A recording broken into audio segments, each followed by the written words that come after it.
আজকের নিবেদন অঙ্কিতা সরকারের লেখা নিশিগন্ধা।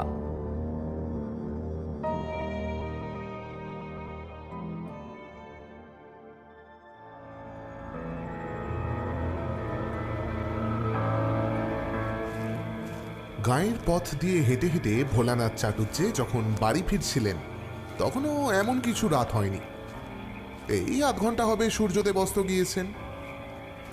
কাছে পিঠেই বোধ হয় পূর্ণিমা আছে, তাই গোল রূপলি চাঁদের আলোতে পথ চলতে কোনো অসুবিধাই হওয়ার কথা নয়।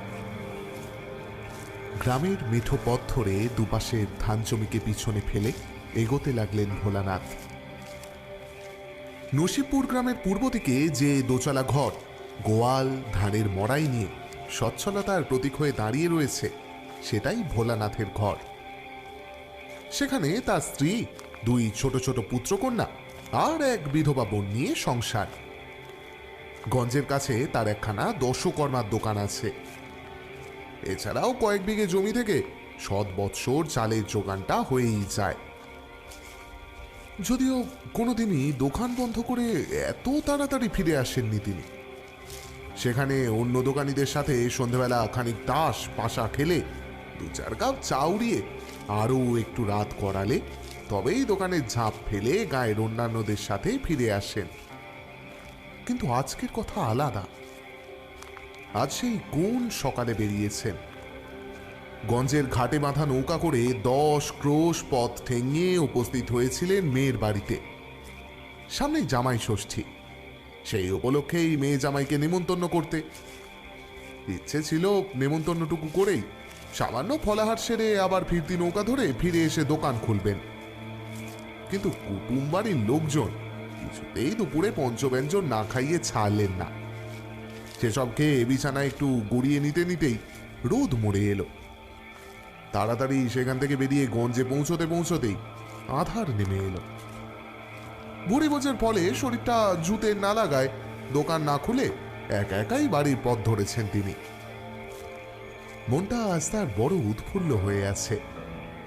কুটুম বাড়িতে তার যত্ন আত্মি দেখে কানায় কানায় ভরে উঠেছে মনটা। আকাশে বড় গোল চাঁদ, ঠান্ডা ঠান্ডা বাতাসও বইছে। সব মিলিয়ে হাঁটতে মন্দ লাগছে না চাটুর্যের। মুখে একটা গানের সুর ভাসতে ভাসতে এগিয়ে চললেন তিনি। হঠাৎ পেটটা কেমন জানি মোচড় দিয়ে উঠল। হবে না, সকাল থেকে সে বেচারির ওপর কম অত্যাচার তো করা হয়নি। ধান জমি শেষ হয়ে এবার নিতাই মণ্ডলের বাঁশঝাড়ের কাছে এসে উপস্থিত হয়েছেন তিনি। এই বাঁশঝাড়টা সোজাসুজি পেরোতে মিনিট 10 তো লাগবেই। তারপর আরো 10 ঘর পর তার বাড়ি। কিন্তু ততক্ষণ কি অপেক্ষা করতে পারবেন? তার আগেই তো মনে হচ্ছে কাপড়ে চোপড়ে হয়ে যাবে। অথচ এই অন্ধকারে ভেতরে ঢুকতেও সাহস হচ্ছে না। যদি সাপখোপ থাকে, যা হয় হবে, আর তো মাথা কাজ করে না। ওই তো ফটফটে চাঁদের আলো রয়েছে, কিছু এলে কি আর তিনি দেখতে পাবেন না? ভোলানাথ চাটুর্যের দৃষ্টি এখনো তত খারাপ হয়নি।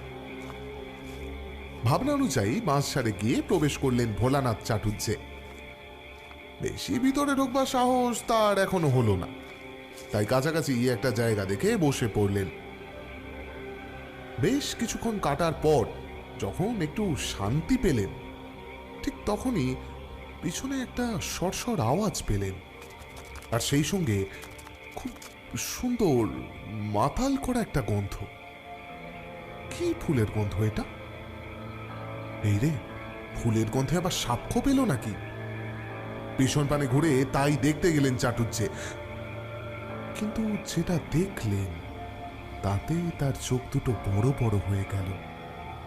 মুখ দিয়ে একটা আর্ত চিৎকার বেরিয়ে আসতে চাইল, কিন্তু তা পুরোপুরি গলা দিয়ে বেরিয়ে আসার আগেই কেউ যেন তার মুখটা বন্ধ করে দিল।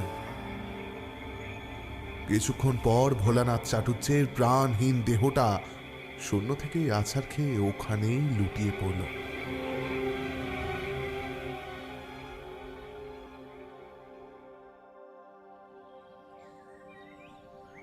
সকালবেলায় হেসেলে গিয়ে উনুনে আঁচ দিচ্ছিলেন ভোলানাথ চাটুর্যের স্ত্রী কনকবালা।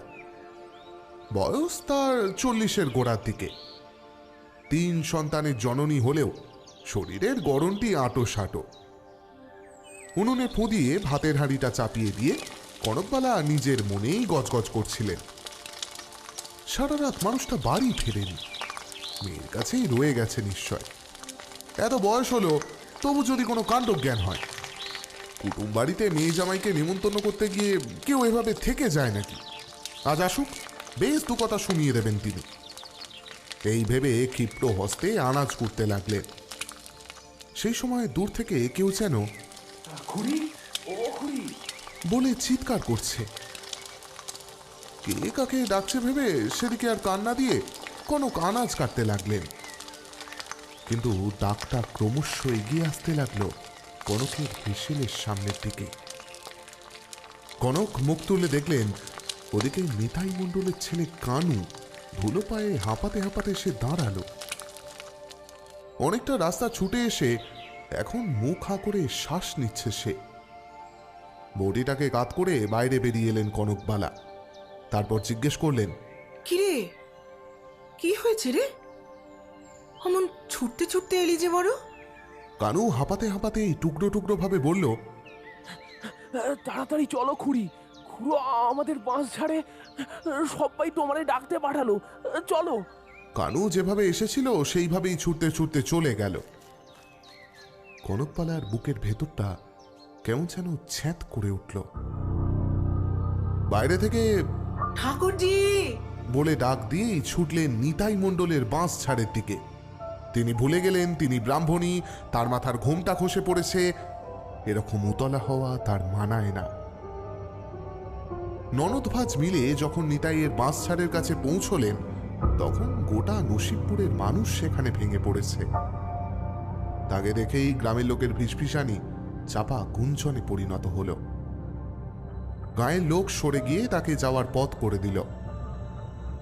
ননদের হাতটা মুঠো করে ধরে সেদিকে এগিয়ে গেলেন দুজনে। তারপর স্বামীর রক্তশূন্য মৃতদেহখানি দেখে একটা আর্ত চিৎকার করে মাথা ঘুরে পড়ে গেলেন। গায়ের সকলে ভোলানাথ চাটুর্যের মৃতদেহের দিকে আরেকবার তাকালেন। সাদা ধুতি পাঞ্জাবি পরা দেহটা উপুর হয়ে পড়ে রয়েছে, কিন্তু মাথাটা পুরোপুরি এপাশে কেউ মুচড়ে ফিরিয়ে দিয়েছে। চোখ দুইটি ভয়ে আতঙ্কে বিস্ফারিত। ড্যাব ড্যাব করে যেন গোটা নসিবপুরের মানুষের চোখের আতঙ্ক দেখছে। দুইটি হাতের কনুই থেকে কেউ যেন ছিঁড়ে নিয়েছে, কিন্তু এক ফোঁটাও রক্ত বেরোয়নি। এছাড়া গোটা শরীরে আর কোনো আঘাতের চিহ্ন নেই। কিন্তু জন্তু জানোয়ার যে এরকম ভাবে নরহত্যা করতে পারে না, তা সকলেই বিলক্ষণ বুঝতে পারছে। আর বুঝতে পারছে বলেই অজানা হত্যাকারীর আতঙ্কে নীল হয়ে আছে। কে এই নির্বিরোধী ব্রাহ্মণকে হত্যা করলো, কেনই বা করলো, তার উত্তর কারোরই জানা নেই।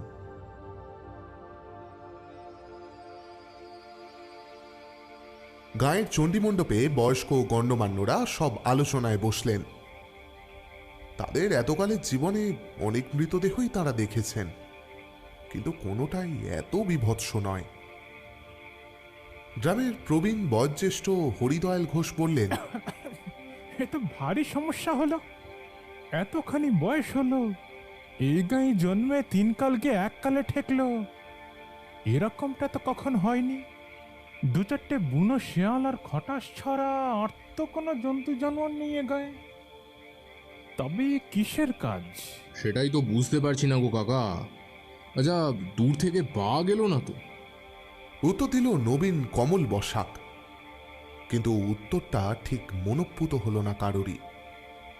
বাঘে যে 2খানা কনুই খেয়ে বাকি দেহখানা রেখে যাবে, তা কেউই মানতে পারল না। আর বাঘে কি ওভাবে উল্টো পানে মুন্ডু ঘুরিয়ে দিতে পারে? বেস্তর আলাপ আলোচনার পর ঠিক হলো গায়ে এবার থেকে প্রতি রাতে পাহারা বসবে। বাঘ হোক কি অন্য কিছু, সে যাতে আর কারোর ক্ষতি করতে না পারে, তার জন্যই গায়ের সবাইকে একজোট হতে হবে। কমল একবার মিনমিন করে বলল, একবার যদি জমিদার বাবুকে জানানো যেত তাহলে। কিন্তু তার কথা থামিয়ে দিয়ে কানাই বুড়ো বলে উঠলেন, থামো দেখি থামো। জমিদার না হাতি? এই যে গায়ের একজন মানিগণ্যি মানুষ চাটুর যে এইভাবে মারা গেল, সে জানে? দিনরাত তো ঘর দৌড় দিয়ে মেয়ে ছেলে নিয়ে পড়ে আছে। হ্যাঁ, জমিদার? কিসের জমিদার? কোন কালে তার বাপ পিতামহ জমিদারি করে গেছে, তার জন্য তাকেও জমিদার মানতে হবে নাকি? কথাটা সত্যি। এই নসিবপুরে চন্দ্রকান্ত রায়চৌধুরীকে সকলে জমিদার বলে সম্মান করলেও জমিদারি তার আর নেই। এই কয়েক বছর আগে ভারত স্বাধীন হয়েছে, এখন জমিদারির অস্তিত্ব নেই বললেই চলে। যেহেতু তার বাবা পিতামহ এই গ্রামের মানুষদের জন্য অনেক করেছেন, তাই তাদের কথা ভেবে তাকে কিছুটা সম্মান দেওয়া হয়। কিন্তু গ্রামের মানুষের জন্য যে তার বিন্দুমাত্র উদ্বেগ নেই, তার বলার অপেক্ষা রাখে না। বিশেষত প্রবীণ মানুষেরা তার উচ্ছৃঙ্খল জীবনযাপনে যার পরনায় বিরক্ত। তাই অলিখিত জমিদার চন্দ্রকান্ত রায়চৌধুরীকে ছাড়াই তারা নিজেদের সিদ্ধান্ত নিয়ে নিল। গ্রামে চৌকি বসল, দুটো দল তৈরি হলো। তারা পালা করে করে প্রতি রাতে পাহারা দিতে লাগলো গোটা গাঁয়ে। জন্তু জানোয়ারকে ভয় দেখানোর জন্য সাথে নিল টিনের ক্যানেস্তারা, কাঁসর, ঘণ্টা ইত্যাদি। প্রথম 15 দিন কিচ্ছু হলো না। রাতে যে উত্তেজনা নিয়ে সকলে বেরিয়েছিল তা এবার স্তিমিত হয়ে এলো। সবাই এটা বিশ্বাস করতে শুরু করলো যে কোনো ভয়ঙ্কর জন্তু সেদিন দলছুট হয়ে এসে আশ্রয় নিয়েছিল নিতাই মণ্ডলের বাঁশ ছাড়ে।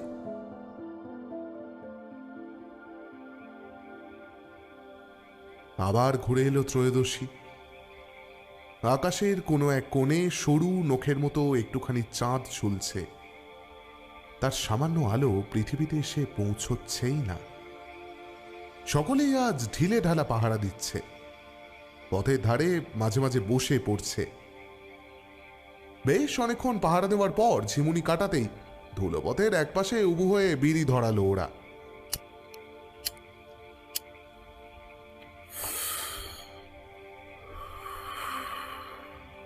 আঁধারের মধ্যে 4টে ছোট আগুনের বিন্দু একবার করে সামান্য বেশি ঔজ্জ্বল্য নিয়ে জ্বলছে। বেশ কিছুক্ষণ এভাবে কেটে যাওয়ার পরেই ওদের থেকে প্রায় 100 মিটার দূরত্ব থেকেই ভেসে এলো একটা নারী কণ্ঠের আর্তচিৎকার। না না, ঠিক আর্তচিৎকার বলে ভুল হবে। মানুষ একসাথে ভয় আর যন্ত্রণা পেলে যে আর্তনাদ বেরিয়ে আসে, সেটাই শুনতে পেয়েছিল ওরা। বিড়ি ফেলে দুর্দার করে ছুটে গেল ওরা চিৎকার লক্ষ্য করে। ঘোষেদের যে বড় পুকুরটা আছে, চিৎকারটা সেদিক থেকেই এসেছে। কিন্তু হ্যারিকেন উঁচু করে পুকুর পাড়ে যা দেখল, তাতে ওখানেই স্থান হয়ে দাঁড়িয়ে পড়ল ওরা। ঘোষ দাদুর স্ত্রী মানে পদ্মদিদা ধুলোতে পড়ে কাতরাচ্ছেন, আর তার চোখ দুটো কেউ যেন প্রবল আক্রোশে ছিঁড়ে দিয়েছে। সেটা মুখ থেকে প্রায় আলাদা হয়ে একপাশে ঝুলছে। খুবলানো চোখ দুটো থেকে বেরিয়ে আসছে হলুদ তরল। একটা হাত কনুই থেকে ছিঁড়ে নিয়েছে কেউ, কিন্তু এক ফোঁটা রক্তও পড়ছে না সেখান থেকে। আর একটা পা উল্টো দিকে মুচড়ে খুঁড়িয়ে দিয়েছে কেউ। যন্ত্রণায় কাতরাচ্ছে ঘোষদিদা।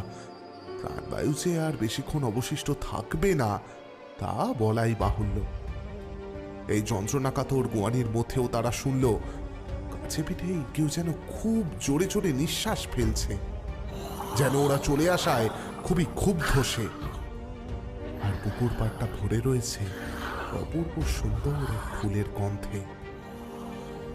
এর আগেও তো ওরা এখানে এসেছে, কই এমন মাতাল করা ফুলের গন্ধ কেউ পায়নি তো।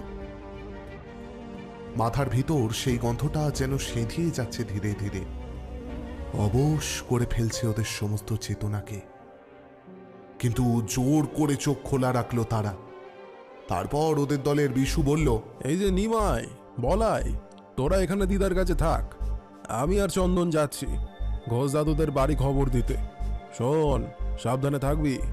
বিশু আর চন্দন একটা হ্যারিকেন আর লাঠি নিয়ে রওনা দিল ঘোষেদের বাড়ির দিকে। নিমাই আর বলাই ভয়ে কাঁপতে কাঁপতে পাহারায় রইল ওই অর্ধমৃত বিভৎস চেহারার মহিলার পাশে। তার যন্ত্রণাক্লিষ্ট চিৎকার ওদের কান হয়ে অন্তরাত্মাকে কাঁপিয়ে দিচ্ছিল। ওরা পিছন ফিরে রাম নাম জপ করতে করতে দুজন দুজনের হাত ধরে বসে রইল। ফুলের সেই মাতাল করা সুবাস উত্তরোত্তর যেন বাড়তে লাগলো। আচ্ছন্ন হতে লাগলো ওদের সমস্ত চেতনা। কেমন যেন ঘুম ঘুম পেতে লাগলো। দিদার চিৎকারটা মনে হচ্ছে যেন কত দূর থেকে ভেসে আসছে। একটু এখানে গড়িয়ে নিলে ভালো হতো না? বড় ঘুম পাচ্ছে যে। এমন সময় সেখানে একাই উপস্থিত হলো চন্দন। সে এসেই ধমক দিয়ে বলল, যেই একটু সরেছি অমনি দুটোতে ঘুমনোর তাল করছিস। শোন, তোরা ঘোষেদের বাড়ি যা। দাদুর ছেলে সব দিদার কথা শুনে কেমন নেতিয়ে পড়েছে, তাদেরকে আনকে যা। যা, আমি এখানেই রয়েছি, যা। নিমাই আর বলাই ঘাড় নেড়ে ঘোষেদের বাড়ির দিকে চলে গেল। ওরা চোখের আড়াল হতেই চন্দন বসে পড়ল দিদার দেহের সামনে। একটা অক্ষত চোখ নিয়েই দিদা দেখলেন তার অন্য হাতটা দাঁত দিয়ে কেটে নিল চন্দন। তারপর সেটাকে আয়েশ করে চিবিয়ে চিবিয়ে খেতে লাগলো। হাড় জীবনও শব্দ হতে লাগলো কচর মচর করে। যেটুকু প্রাণবায়ু অবশিষ্ট ছিল তাও বেরিয়ে গেল পদ্মদিদার। ওদিকে নিমাই আর বলাই ঘোষ দাদুর বাড়ি দৌড়ে পৌঁছে দেখল দাদুকে দুদিক থেকে ধরে রয়েছে বিশু আর চন্দন। দুজনেই একসাথে আটকে উঠল। চন্দনই তো তাদের এখানে পাঠালো, তবে সে এখানে এলো কখন? পুকুর ধার থেকে এই বাড়ি আসার তো আর কোনো সংক্ষিপ্ত রাস্তা নেই। তবে ওদের দুজনকে এই ভিড়মি খেতে দেখে বিশু বেশ রাগত স্বরে বলল, কিরে, তোরা এখানে চলে এলি যে দিদাকে ফেলে? তোদের না ওখানে থাকার কথা? নিমাই আর বলাই এমনিতেই ভয়ে আধমরা হয়েছিল। বিশুর কথা শুনে কোনো মতে বলল, চন্দনই তো বললো এখানে আসতে, ও নাকি পাহাড়ে থাকবে। এই মস্করা হচ্ছে? আমি এইখান থেকে কোথাও এক চুলো নড়িনি। আর পুকুর পাড়ে গিয়ে তোদের বলার পর আমি নিশ্চয়ই উঠতে উঠতে এখানে আসবো না। ব্যাটারা নির্গাত গাঁজা টেনেছে। এ বিশু, আর দেরি করিস নে, চল ঘোষ দাদুকে নে, চল। নিমাই বলাইকে জোর ধমক দিয়ে ওদের কথাকে নস্যাৎ করে দিয়ে ওরা এগিয়ে গেল পুকুর ধারের দিকে।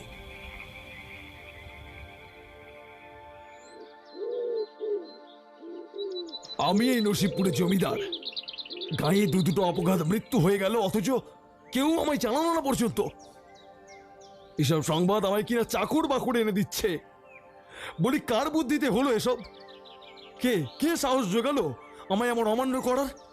ঘিয়ে রঙের সিল্কের ধুতি পরে আদর শরীরে একখানা চাদর পিঠের দিকে জড়িয়ে জমিদার বাড়ির ঠাকুর দালানে ক্রুদ্ধ ও অস্থিরভাবে পায়চারি করতে করতে বলতে লাগলেন অলিখিত জমিদার চন্দ্রকান্ত রায়চৌধুরী। তার সামনে সার দিয়ে বসে রয়েছে গাঁয়ের সকল পুরুষেরা, কিন্তু তারা কেউই কোনো কথা বলছেন না। নীরবতা ভঙ্গ করে নিতাই মণ্ডলী বলল, আগে কথাখানা কি আপনি ঠিক বললেন? যেদিন চাটুজ্জে আমার বাঁশঝাড়ে মরে পড়েছিল তারপর দিনই তো আমি আপনার কাছে এসেছিলাম ব্যাপারখানা জানাতে, কিন্তু আপনি তো দৌড় বন্ধ করে ব্যস্ত ছিলেন। আপনি কি কখনো আমাদের খোঁজ রাখবার চেষ্টা করেছেন? অন্য সময় হলে জমিদারকে এরকম কথা বলার অপরাধে তিনি শুলে চড়াতেন, কিন্তু এখন যেহেতু পরিস্থিতি খুব ঘোরতর, তাই অন্যদিকে আর মন দিতে চাইছেন না তিনি। একবার সব মিটুক, তারপর দেখে নেবেন সকলকে, সবার আগে ওই বুড়ো কানাই খুড়োকে। নিতাইয়ের কথায় কান না দিয়ে জমিদার মশাই বললেন, আপনারা আমায় যতই অপছন্দ করুন, আমি তো আর আপনাদের ফেলতে পারি না। তাই আজ রাত থেকে গায়ে পাহারায় থাকবে আমার লিটল বাহিনী। সকলে দৌড় এটে নিশ্চিন্তে ঘুমন। যে জানুয়ারি এ কাজ করুক না কেন, রঘুর হাত থেকে তার নিস্তার নেই। আজ থেকে আর কারো একটা হাঁস মুরগিও চুরি যাবে না। যান। চন্দ্রকান্তর কথা আর কেউ কোনো প্রতিবাদ করল না। বাস্তবিক তারা এক প্রকার দায়ে পড়েই চন্দ্রকান্ত সাহায্য চাইতে এসেছে। পদ্মদিদার ওরকম বিভৎস মৃত্যুর পর সকলেই বেশ ভয় পেয়েছে। পাহারা সত্ত্বেও এরকম নৃশংসভাবে যে মানুষ মারছে, সে যে খুব সাধারণ কেউ নয়, এটা বেশ বুঝতে পারছে তারা। তার ওপর নিমাই আর বলাই চন্দনকে নিয়ে যা বলেছে তাতে তারা কথাটা হেসে উড়িয়ে দিলেও মনের কোণে একটা সন্দেহ দানা বাঁধছে। ঘোষবাড়ির বিবাক মানুষ বলছে চন্দন সেদিন ওই বাড়ি থেকে এক মুহূর্তের জন্য চোখের আড়াল হয়নি। তবে নিমাই বলাইকে যে পুকুর পাড়ে দেখা দিয়েছিল সে কে? এই ঘটনার পর সকলে এক প্রকার সন্ধে নামলেই ঘরে দৌড় দিয়ে বসে থাকে। কেউই আর পাহারা দিতে রাজি হলো না। গাঁয়ের সকলে ভাবল শিকার না পেয়ে সে এমনি গা ছেড়ে চলে যাবে, কিন্তু কার্যত তাদের ধারণা ভ্রান্ত প্রমাণ হল। পাহারা ওঠানোর পর থেকেই নিত্য কারোর গোয়ালের গরু, কারোর হাঁস মুরগি, কখনো বা রাস্তার খেয়েও কুকুরগুলোকে বিভৎসভাবে মরে পড়ে থাকতে দেখা গেল। কেউ যেন প্রচন্ড আক্রোশে তাদের ঘাড় মোটকে সারা শরীরে গভীরভাবে নখ দিয়ে চিরে যতটা সম্ভব যন্ত্রণা দিয়ে হত্যা করেছে তাদের। গভীর আক্রোশ না থাকলে এ কাজ করা কখনোই সম্ভব নয়। থানা এখানে আছে বটে, তবে এই গায়ে থানা শাসন চলে না। জমিদারের কাছ থেকে উপযুক্ত ভেট পেয়ে তিনি এ গ্রামের শাসনভার, ভালো মন্দের দায়িত্ব সবই চন্দ্রকান্তের হাতে নির্দ্বিধায় সঁপে দিয়েছেন। তাই নিজেদের আর বিপদের মুখে ঠেলে না দিয়ে জমিদারের কাছে সাহায্য চাইল তারা। গ্রামের সকলে চলে যেতেই চন্দ্রকান্ত হাঁক পারল রঘুকে। রঘু তার লেঠেল বাহিনীর দলপতি। স্বাধীনতার আগে সে ঠগই ছিল। অন্ধকারে পথের ধারে ঘাপটি মেরে বসে বাঁশের খেটোর এক আঘাতে কত যে হতভাগ্যের প্রাণ নিয়েছে তার কোনো হিসেব নেই। এই অজানা শত্রুর মোকাবিলা করার জন্য রঘু আর তার নৃশংস বাহিনীকেই প্রয়োজন।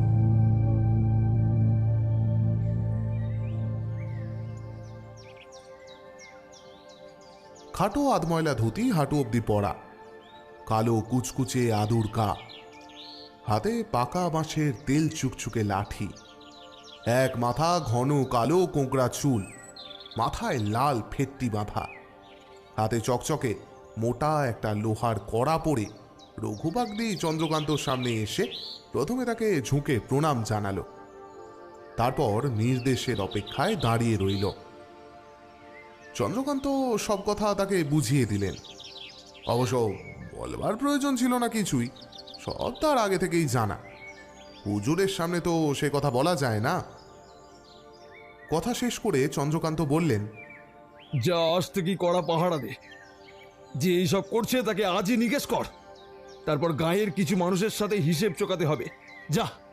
নির্দেশ পেয়ে রঘু আবার মাথা ঝুঁকিয়ে জমিদার মশাইকে প্রণাম করে চলে গেল। সন্ধে হয়ে এসেছে দেখে জমিদার মশাইও অন্দরমহলে গিয়ে গোলাপিকে ডেকে পাঠালেন।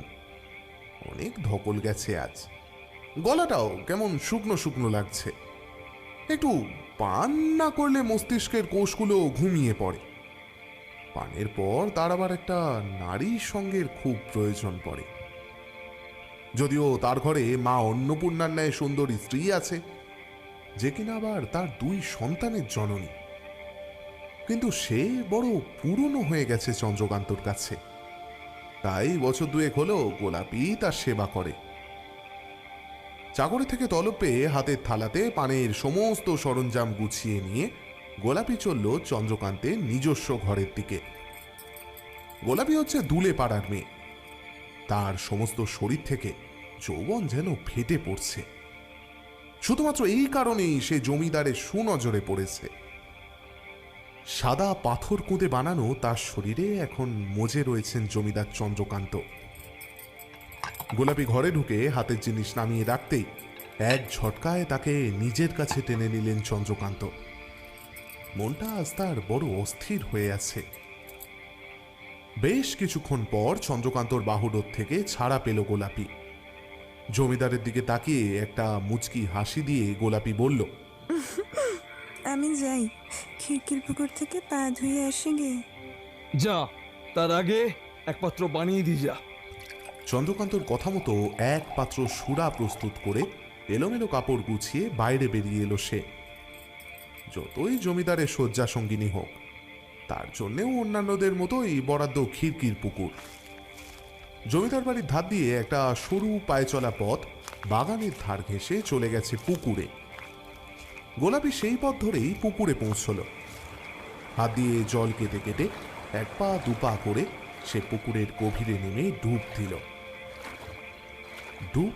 বটে, কিন্তু মাথা আর তুলল না।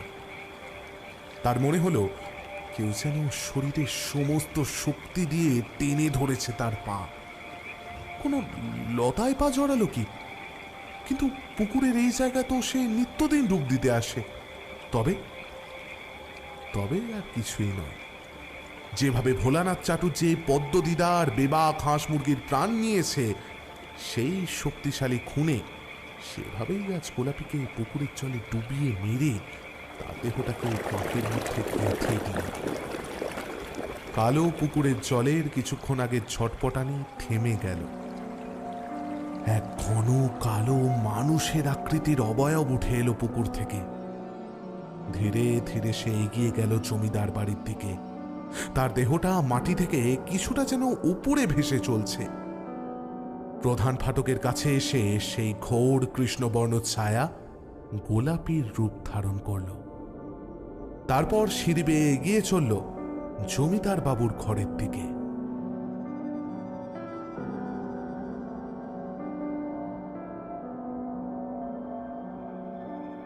চন্দ্রকান্তর ঘরের সামনে পাহারারত লেঠেলটার দিকে একটি চটুল হাসি নিক্ষেপ করে ভেতরে ঢুকে গেল গোলাপিরূপী সেই প্রেতাত্মা। চারিপাশ মুহূর্তের মধ্যে ভরে উঠল এক মাতাল করা ফুলের সুবাসে। সেই গন্ধে যেন নেশা লেগে যায়। মস্তিষ্কের প্রতিটা কোষে কোষে সেই গন্ধ প্রবেশ করে মানুষের সমস্ত চেতনাকে আচ্ছন্ন করে ফেলে। বড় ঘুম পায়। দরজার কাছে পাহারায় থাকা কালো চেহারার শক্তপোক্ত পুরুষ লেঠেলটিও আজ আর নিজের চোখ খুলে রাখতে পারল না। হাতের পাকা বাঁশের লাঠিটা একপাশে শুইয়ে রেখে সেও গুটিসুটি মেরে শুয়ে পড়ল। আর কিছুক্ষণের মধ্যেই রাজ্যের ঘুম এসে জড়ো হলো তার চোখে। ওদিকে চন্দ্রকান্তের আজ দুপাত্তর খেয়েই নেশা হয়ে গেছে। সোজা হয়ে আরামকেদারায় বসতে পারছে না, চোখ খুলে রাখতে পারছে না, কণ্ঠস্বর জড়িয়ে যাচ্ছে। তিনি গোলাপিকে ঘরে ঢুকতে দেখে ওই নেশাতুর অবস্থাতেও তাকে কাছে টানতে চাইলেন, কিন্তু গোলাপি যেন হাত থেকে ফসকে গেল তার। একটু দূরে দাঁড়িয়েই তার দিকে তাকিয়ে ব্যঙ্গের হাসি হাসছে। তার নিভু নিভু চেতনার মধ্যেই তার নাকে এসে লাগলো এক মাতাল করা গন্ধ। মুহূর্তে তার মধ্যে জেগে উঠল এক দুর্দমনীয় কাম। গোলাপিকে কাছে টানার জন্য আরামকেদারা থেকে উঠে দাঁড়ালেন তিনি টলমল পায়ে। কিন্তু গোলাপি যেন ক্রমশ আবছা হয়ে আসছে না, আরো দূরে সরে যাচ্ছে। মুখে কেমন যেন একটা ব্যঙ্গের হাসি। চন্দ্রকান্ত জড়ানো গলায় বললেন, ন্যাকামি করছিস কেন রে মাগি? কাছে আয় বলছি, না হলে কিন্তু।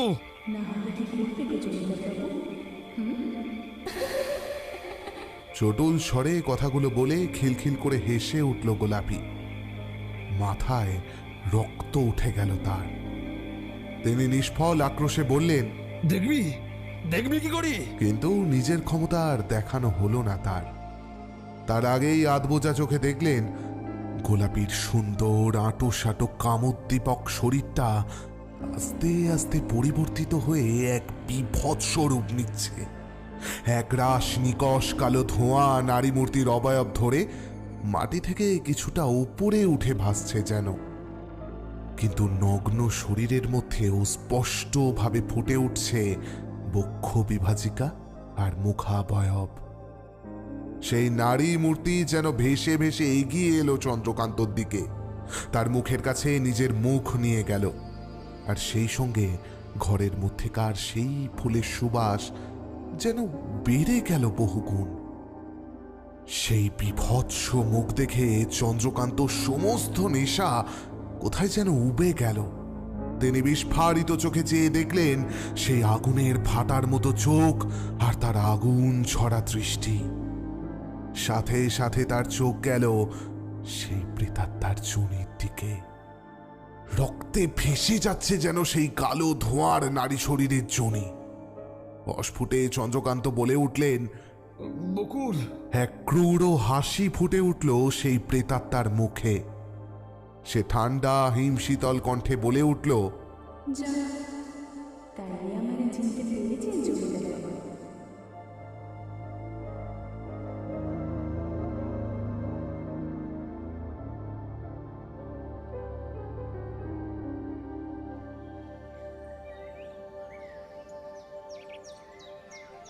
প্রতিদিন সকালে ঘুম থেকে উঠে স্নান সেরে শুদ্ধ হয়ে ঠাকুর ঘরে যান জমিদার গিন্নি। সেখানে প্রায় ঘন্টা দুয়েক সময় কাটিয়ে বেরিয়ে আসেন। তারপর একটা পাথরের বাটিতে কিছুটা জল নিয়ে নিজেই উপস্থিত হন স্বামীর ঘরে। স্বামীর পাদদক্ষে শুরু করেন নিত্যদিনের কাজকর্ম। আজকেও সেই একই অভিপ্রায়ে তিনি পাথরের বাটি নিয়ে চললেন জমিদার চন্দ্রকান্তর ঘরের দিকে। দোরের কাছে লেটেলটাকে ঘুমিয়ে থাকতে দেখে ভয়ানক রাগ হলো তার। প্রভুকে পাহারা না দিয়ে ঘুমানো হচ্ছে, আজই ওনাকে বলে তিনি একে দূর করে দেবেন। জ্যান্ত মানুষকে ডিঙোতে নেই, তাই তার দেহটা বাঁশ কাটিয়ে আবজানো দৌড় খুলে ভিতরে প্রবেশ করলেন তিনি। আর ঠিক তারপরেই জমিদার বাড়ির সকলে তার আর্ত চিৎকার শুনে যে যেখানে ছিল সেখান থেকে ছুটে এলো। গানের কাছে এমন একটা বিকট চিৎকার শুনে লেটেলটাও ঘুম ভেঙে ধর্মর করে উঠে বসল। বেশ কিছুক্ষণ সে মনে করতে পারল না সে কে, কোথায় আছে। কিন্তু তারপর ভিতর বাড়ি থেকে সবাইকে ছুটে আসতে দেখে সে হুড়মুড় করে উঠে ঘরের ভিতর ঢুকল। সেখানে জমিদার চন্দ্রকান্ত মরে পড়ে রয়েছে। তার প্রাণহীন দেহটা উপুর হয়ে পড়ে থাকলেও মাথাটা সামনের দিকে ফেরানো। চোখ দুটো কোটর ঠেলে বাইরে বেরিয়ে আসছে যেন। সম্পূর্ণ বিবস্ত্র শরীরে স্থানে স্থানে গভীর নখের আঁচড়ের ক্ষত। হাত দুইটি কনুই থেকে কেউ যেন ছিঁড়ে নিয়েছে। আর সারা ঘরে একটা মিষ্টি গন্ধ ছড়িয়ে দিয়েছে। মৃতদেহ দেখে চন্দ্রকান্তর বিধ্বস্ত লেঠেল রঘুবাগদের অন্তরাত্মা পর্যন্ত কেঁপে উঠল। জমিদার বাবুর নির্দেশে সে তার সমস্ত বাঘা বাঘা লাঠিয়াল নিয়ে পুরো গ্রামে টহল দিয়েছে। জমিদার বাড়িতে রয়ে গিয়েছিল অল্প কয়েকজন মাত্র রক্ষী। রঘু এগিয়ে এসে জমিদার বাবুর ঘরের দৌড়ে পাহারারত লেঠেলটার গলা টিপে ধরে বলল, আয় আয়, তুই তো কালকে পাহারায় ছিলি, বল বল তবে কি করে এমন হলো? হ্যাঁ, তুই কি নাকে শস্যের চাল দিয়ে ঘুমাচ্ছিলি? বল বল হারামজাদা বল। রঘুর সাঁড়াশির মতো আঙুল গলায় চেপে বসে ছটফট করতে লাগলো সে। কোনো রকমে এসে বলল, ছেড়ি দেন গো সর্দার, ছেড়ি দেন। ঘরে পোলা পান আছে, আমি মরলে তারাও মরবে যে। আমি সব কইছি সর্দার, সর্দার ছাড়ি দেন, ছাড়ি দেন। রঘুর হাতের চাপ আলগা হয়ে আসে। গলায় হাত বুলিয়ে কাস্তে কাস্তে সে বলে, কাল রাতে জমিদার বাবুর সাথে গোলাপি ছিল। আমি তখনও পাহারায় ছিলাম। কিছু সময় পর গোলাপি খিড়কির পুকুরে গেল।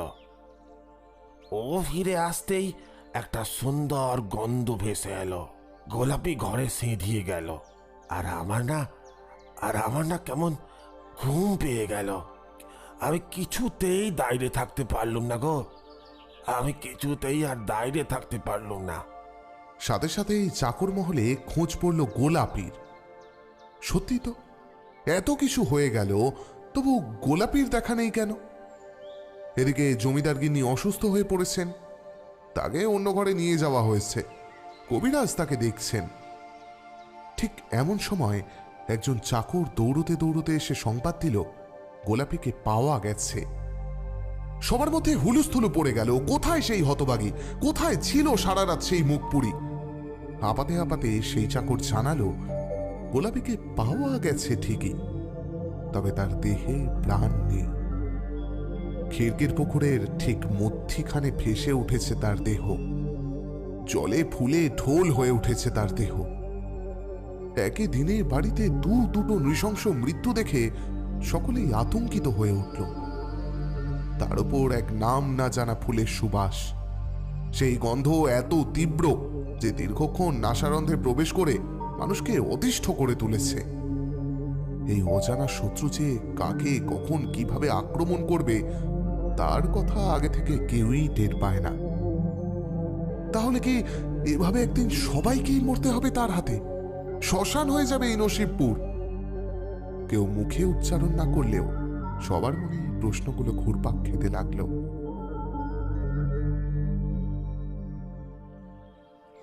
জমিদার বাড়ির কুলপুরোহিত কাঁপা কাঁপা গলায় বললেন, তাকে আমি খবর পাঠিয়েছি, সেই স্টেশনে চলে এলো বলে। তো একটা যা, একখানা গরুর গাড়ি নিয়ে তাকে নিয়ে আয়। বাঁচালে সেই বাঁচাতে পারবে। এখন কার কথা বলছেন ঠাকুর মশাই? কাকে আনতে যেতে হবে? তার নাম কি? জিজ্ঞেস করলো একজন পাইক। কিন্তু কুলপুরোহিত কিছু উত্তর দেওয়ার আগেই বাইরে থেকে একটা গম্ভীর কণ্ঠ বলল, অধমের নাম শ্রী গোলক বিহারী ভট্টাচ। নিবাসের কোনো ঠিক ঠিকানা নাই। জমিদার বাড়িতে প্রবেশ করলেন একজন নাতি উচ্চ, অত্যন্ত সাধারণ চেহারার ভদ্রলোক। পরনে তার হাফ হাতা ফতুয়া, একখানা আধময়লা ধুতি, মুখখানি সদা হাস্যময়। তাকে দেখে কুলপুরোহিত যেন ধরে প্রাণ ফিরে পেলেন। ভট্টাচ, তুমি এসে গেছো। এবার আমাদের বাঁচাও ভট্টাচ, এবার আমাদের বাঁচাও। নইলে নইলে অজানা এই শত্রুর হাতে আমরা সবাই মরব। এই গাঁ, এই নসিবপুর শ্মশান হয়ে যাবে। তুমি বাঁচাও, বাঁচাও আমাদের। কাতর কণ্ঠে বলে ওঠেন জমিদার বাড়ির কুলপুরোহিত। লোকটি এবার ঘরের মধ্যে এসে প্রবেশ করে। তারপর নাকমুখ সিটিয়ে বলে ওঠে, মাগো, কি মরা পচা গন্ধ! স্টেশন থেকেই নাকে আসছে। এই জমিদার বাড়িতে ঢোকার পর গন্ধের তীব্রতা বেড়েছে। আচ্ছা, তোমরা আছো কি করে এখানে? আমার তো পেট গুলিয়ে অন্নপ্রাশনের ভাত উঠে আসবে। গোলক বিহারীর কথা শুনে কুলপুরোহিত তার পাইকটি অবাক হয়ে একে অপরের মুখের দিকে চাওয়াচাওয়ি করেন। বলেন কি ইনি? মরা পচা গন্ধ কোথায় পাচ্ছেন ইনি? বরং গায়ে সকাল থেকে একটা মিষ্টি গন্ধ ছড়িয়ে পড়েছে। জমিদার বাড়িতে এসে গন্ধটা যেন আরো বেশি পাওয়া যাচ্ছে। কুলপুরোহিত অবাক হয়ে বললেন, মরা পচার গন্ধ সে তুমি কোথায় পাচ্ছ হে ভট্টাচ? বরং সকাল থেকে আমরা সকলে এক মিষ্টি সুবাস পাচ্ছি যে। জমিদার বাড়িতে দুটো মরা রাতভর পড়ে রইল। কই ওই আমরা তো কোনো গন্ধ পেলুম না। এসবই তোমাদের ঠকানোর জন্য গো। তোমরা সেটাই দেখতে পাচ্ছ, অনুভব করতে পারছো, যা সে তোমাদের দেখাতে অনুভব করাতে চাইছে। বুঝেছো? কুলপুরোহিতের কথাকে নস্যাৎ করে দিয়ে বলে উঠলেন গোলক বিহারী। তারপর একে একে প্রশ্ন করে জেনে নিতে লাগলেন ঠিক কবে শুরু হয়েছে এই উৎপাত, কার কার প্রাণ গেল এই অত্যাচারে।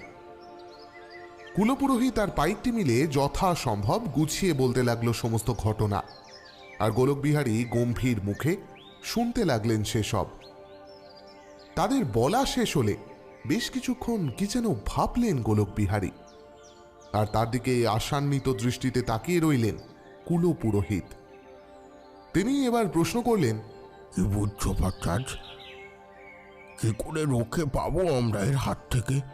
হ্যাঁ, কি করে রক্ষে পাবো? সেটাই তো ভাবছি গো ঠাকুর। এ যে বড় ভয়ানক প্রেত, এ যে নিশিগন্ধা,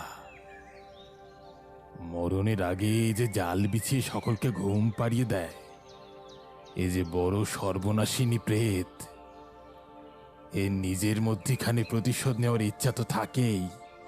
তার উপর আবার এই একই কারণে কেউ তাকে চালনা করেছে গো। এর থেকে নিস্তারের উপায় আমার জানা নেই। গোলক বিহারীর এমন হাল ছেড়ে দেওয়া কথা শুনে পাইকটি একেবারে তার পায়ের কাছে হুমড়ি খেয়ে এসে পড়ল। তারপর কাঁদতে কাঁদতে মাথা ঢুকে বলল, তুই তুই এমন কইলে আমরা কোথায় যাবো গো গুটিন বাবা? আমরা আমরা যে নির্বংশ হব গো। তুমি কত বড় গুণিন তা আমাদের সকলকে কয়েছেন ঠাকুর মশাই। তুমি কিছু একটা করো গো। কোনো রকমে পাইকটার হাত ধরে তাকে নিজের পায়ের কাছ থেকে উঠিয়ে বসালেন নিজের পাশটিতে। তাকিয়ে দেখলেন কুলপুরোহিত তাকিয়ে আছেন তার দিকে। তিনি বললেন, আমি তো আর কোনো বড় গুণী নই গো, আমার সেরকম ক্ষমতাও নেই। যেটুকু যা করি সবই মা শ্মশানকালীর আশীর্বাদ। আমি চেষ্টা করব তোমাদের এই বিপদ থেকে রক্ষা করার। এখন তোমরা বলো তো, এ গায়ে কাউকে কি বিনা দোষে অনেক কষ্ট পেয়ে মরতে হয়েছে? তোমরা কি কারো উপর অত্যাচার করেছো?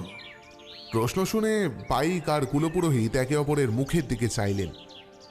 তারপর গলা ঝেড়ে কুলপুরোহিত বলা শুরু করলেন, মানে সেই রকম তো কেউ দেখো ঠাকুরমশাই, নিচে কথা কয়ো না, তাতে তোমাদের বিপদ বাড়বে বই কমবে না। পাচ্ছ মিষ্টি ফুলের সুবাস পাচ্ছ? সে এখনো এই জমিদার বাড়িতেই ঘুরঘুর করছে। কে বলতে পারে সে এই ঘরে আমাদের মাঝেই দাঁড়িয়ে সব কথা শুনছে না? হয়তো তোমার ঠিক পিছনেই সে আছে। গোলকবিহারীর কথাটা শুনে গাটা কেমন যেন শিরশির করে উঠল তাদের। ঠাকুরমশাই চমকে পিছন ফিরে তাকালেন। কেউ কোথাও নেই দেখে আশ্বস্ত হয়ে আবার সামনে ফিরলেন। গোলকবিহারী তার ব্যবহারে হেসে উঠে বললেন, এবার বলে ফেলো দেখি সব কথা। ঠাকুরমশাই আর বাইকটি মিলিয়ে ঝুলিয়ে বলতে শুরু করলো আজ থেকে বেশ কয়েক বছর আগের কথা। বেশ কিছুটা শোনার পর গোলকবিহারী হাত তুলে তাদের থামিয়ে দিয়ে বলল, হচ্ছে না, হচ্ছে না, এভাবে হবে না, সব তালগোল পাকিয়ে যাচ্ছে যে। থাক, সব রঙ আমি নিজেই দেখে নেবক্ষণ। তুমি বরং আমায় 3টে বেলপাতা, একটু কাঠ আর ঠাকুরের কাছে জ্বালানো হয় এরকম ঘি ভর্তি প্রদীপ নিয়ে এসো দেখি। সে সব দিচ্ছি, কিন্তু তার আগে তুমি হাত মুখ ধুয়ে আগে কিছু মুখে দাও দেখি। ঠাকুরমশাই বললেন। তার কথাকে নস্যাৎ করে দিয়ে গোলকবিহারী বলে উঠলেন, না হে না, এ আচার আমায় ধুলো পাই সারতে হবে। তুমি আর দেরি না করে জিনিসগুলো এনে দাও দেখি। ঠাকুরমশাই হন্তদন্ত হয়ে ভিতরে চলে গেলেন। কিছুক্ষণ পরেই সমস্ত জিনিস গুছিয়ে দিলেন গোলকবিহারীকে। হাতের কাছে জিনিসগুলোকে পেয়ে তিনি প্রথমেই ঘিয়ের প্রদীপখানি জ্বালিয়ে নিলেন। তারপর বেলপাতা আর কাঠের টুকরো পুড়িয়ে তার ছাই হাতে নিলেন। সেই ছাইয়ের টিপ মুখে বিড়বিড় করে মন্ত্র পড়তে পড়তে কপালে লাগালেন। তারপর খানিকটা এক ফুঁয়ে উড়িয়ে দিলেন বাতাসে। ধোঁয়ার মতো সেই ছায়ের গুঁড়ো মিশে গেল হাওয়ায়। এখনো মাটি কিংবা অন্য কোথাও স্থান পেল না। গোলকবিহারী এবার গম্ভীর কণ্ঠে বলে উঠলেন, তোমরা এবার বাইরে যাও ঠাকুর, দৌড়টা ভেজিয়ে দিয়েছে। দেখো আবার কেউ যেন আমায় বিরক্ত না করে। সমস্ত ঘটনা জানার পরেই এই ঘর থেকে বেরোবো আমি। যাও। ঠাকুরমশাই আর পাইকটি ঘর থেকে বেরিয়ে গেল। গোলকবিহারী এবার চোখ বন্ধ করে মনে মনে শ্মশানকালীর মন্ত্র উচ্চারণ করে বললেন, ওম অঞ্জনাদ্রিনিভাং দেবী শ্মশানালয় বাসিনীম রক্তনেত্রাং মুক্তকেশিং শুষ্কমাং সতিভৈরবাম পিঙ্গাক্ষিং বামহস্তেনঃ মধ্যপূর্ণং কপালকম সদ্যঃ কৃত্বা শিরদক্ষহস্তেন দধতিং শিবম স্মিতবক্ত্রাং সদা চামমংশচর্বণ তৎপরাম নানালঙ্কারভূষগ্নিং নগ্নাং মত্তাং সদা সবই।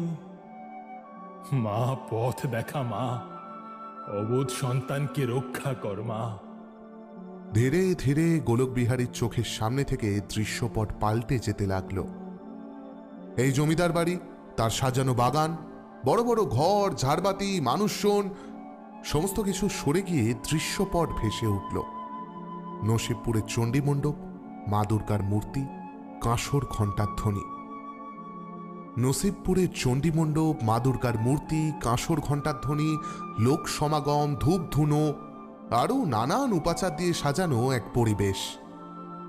সকলে একত্র হয়ে বসে পুজোর কাজ করছে। পুরোহিত মশাই পুজোর জোগাড় করছেন, দাগেরা বসে একটু ঝিমিয়ে নিচ্ছে, বাচ্চারা ছোটাছুটি করছে। এক মনোরম পরিবেশ। এই সময় পুজোর থালা হাতে সেখানে এসে উপস্থিত হলো একটা পরমা সুন্দরী মেয়ে, ঠিক যেন মা লক্ষ্মী। কিন্তু তার চোখ দুটোতে লেপে রয়েছে বিষণ্ণতা। তাকে দেখে সবাই হাতের কাজ ফেলে তার দিকেই চেয়ে রইল। সকলের ওই দৃষ্টির সামনে মেয়েটি যেন কুণ্ঠিত হয়ে পড়ল। পুজোর কাজ করতে আসা মহিলাদের দলের মধ্যে থেকে একজন কড়া গলায় বলে উঠল, কি ব্যাপার বকুল, তুই এখানে কি করছিস? মেয়েটি এই প্রশ্নে আরো কুণ্ঠিত হয়ে পড়ল। সে দুপা এগোতেই মহিলা বলে উঠলেন, এই দাঁড়া দাঁড়া, খবরদার বলছি, আর এক পাও এগোবি নি। তুই কি ঠাউরেছিস? হ্যাঁ, এখানে তুই কেন এসেছিস আমরা কেউ কিচ্ছু বুঝি না কো।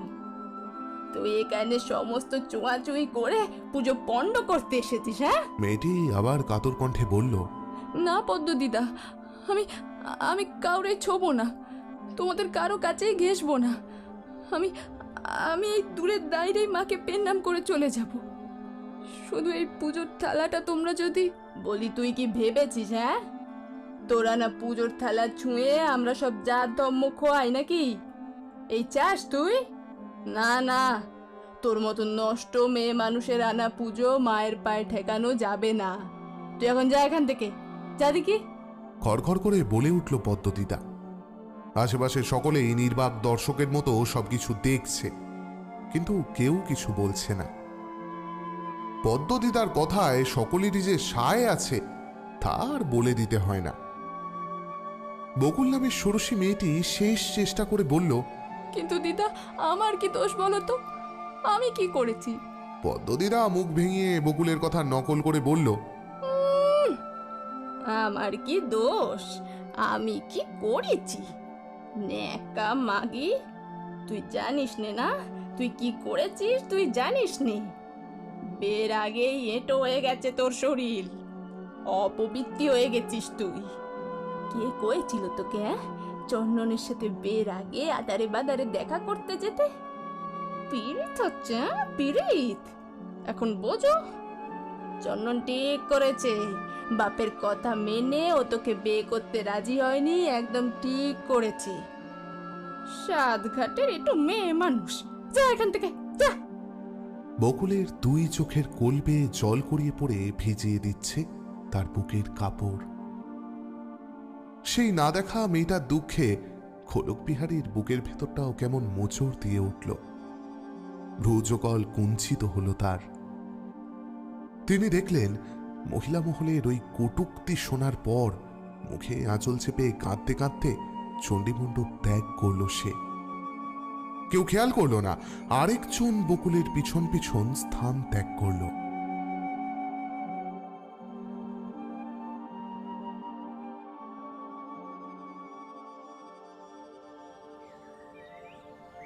ঠাকুরমশাই, এই গুণিনকে আপনি কোথায় পেলেন? দেখে তো ঠিক ওঝা বলে মনে হয় না। ইনি কি পারবেন? কুলপুরোহিত এবার সামান্য হাসলেন, তারপর বললেন, ওরে, আমার চেনা জানা পরিধির মধ্যে যদি কেউ আমাদের এই বিপদ থেকে উদ্ধার করতে পারে তবে এই হচ্ছে সেই। এ হচ্ছে খাঁটি মানুষ, তাই অন্যান্যদের মতো ভরঙের প্রয়োজন পড়ে না। আমার গিন্নির আপন মামাতো ভাই।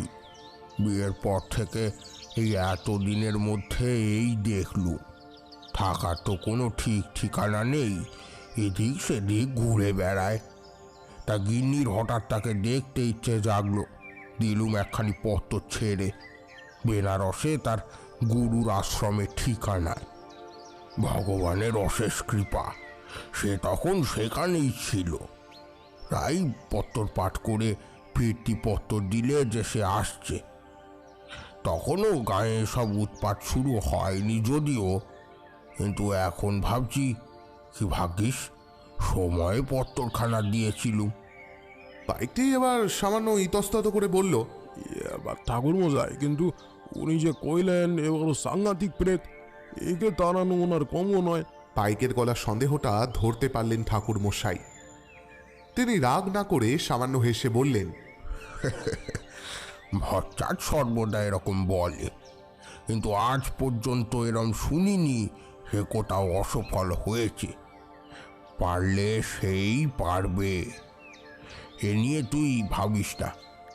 এখন ওদিকে চ, জমিদার বাবু আর গোলাপির কি ব্যবস্থা হলো দেখি। পাইক আর ঠাকুরমশাই সে কক্ষের সামনে থেকে চলে গেলেন।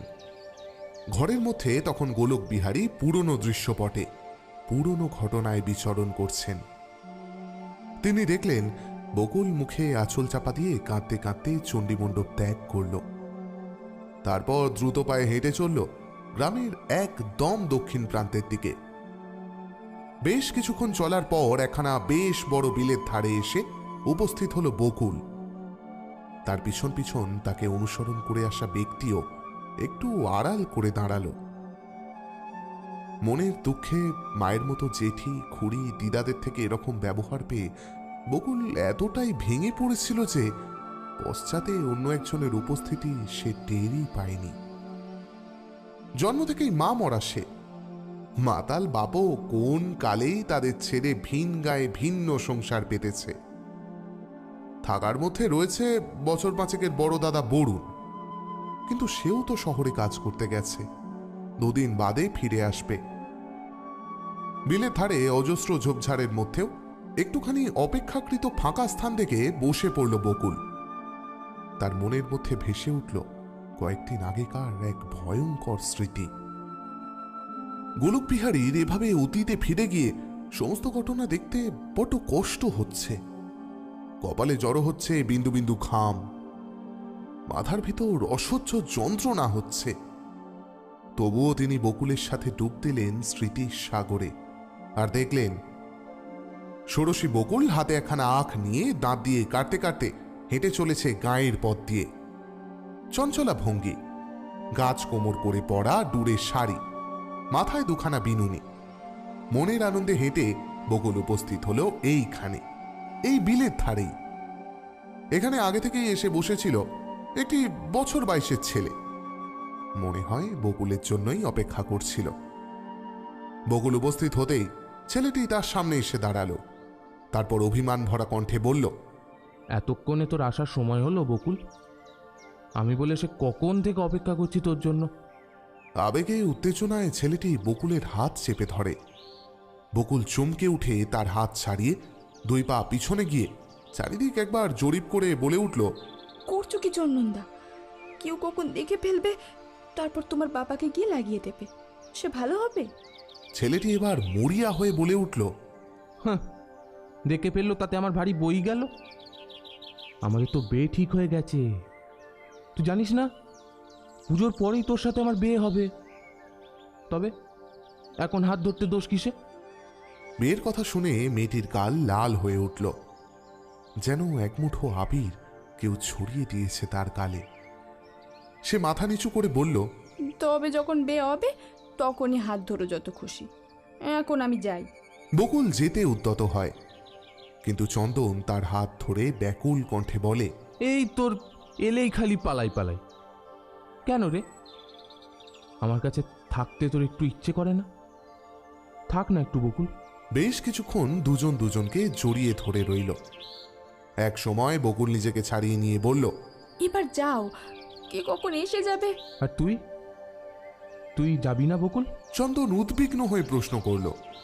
বকুল কোমরে হাত দিয়ে বলল, দুজনে কি একসাথে ফিরবো নাকি গায়ে? কি বুদ্ধি তোমার! বকুলের কথা শুনে হেসে ফেলল চন্দন। গাল টিপে ওকে আদর করে ফেরার পথ ধরল। এই সেই জায়গা, এখানেই এখন বকুল একা একা বসে আছে। চন্দনের বাবা তাকে আর পুত্রবধূ রূপে স্বীকার করেন না। গায়ের সকলে তাকে আর তার দাদাকে এক ঘরে করেছে।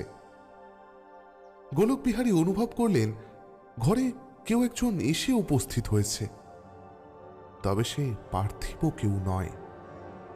নিজের কায়াহীন শরীরের মিষ্টি মাদকতার সুবাস সরিয়ে সে সকলকে ধোঁকা দিতে পারে, কিন্তু গোলক বিহারীকে নয়। তার উপস্থিতিতে অন্য সবাই ফুলের সুবাস পেলেও গোলক বিহারী শুধুমাত্র মরা পচা ঘ্রাণী পান। তিনি স্পষ্ট অনুভব করছেন তার উপস্থিতিতে ঘরের বাতাস যেন ভারী হয়ে উঠেছে। কেউ তার উল্টো দিকে একদম মুখোমুখি বসেছে। তার তীক্ষ্ণ দৃষ্টি ছুঁয়ে যাচ্ছে গোলক বিহারীকে। এই সমস্তই নিশিগন্ধার তাকে অন্যমনস্ক করার চাল। শরীর বন্ধন করা আছে বলে সে কাছে ঘেঁষতে পারছে না গোলক বিহারীর। সেদিকে আর মন দিলেন না গোলক বিহারী। ঘরের পরিস্থিতি ও আবহাওয়াকে সম্পূর্ণ উপেক্ষা করে তিনি ফিরে গেলেন পুরনো দৃশ্যপটে।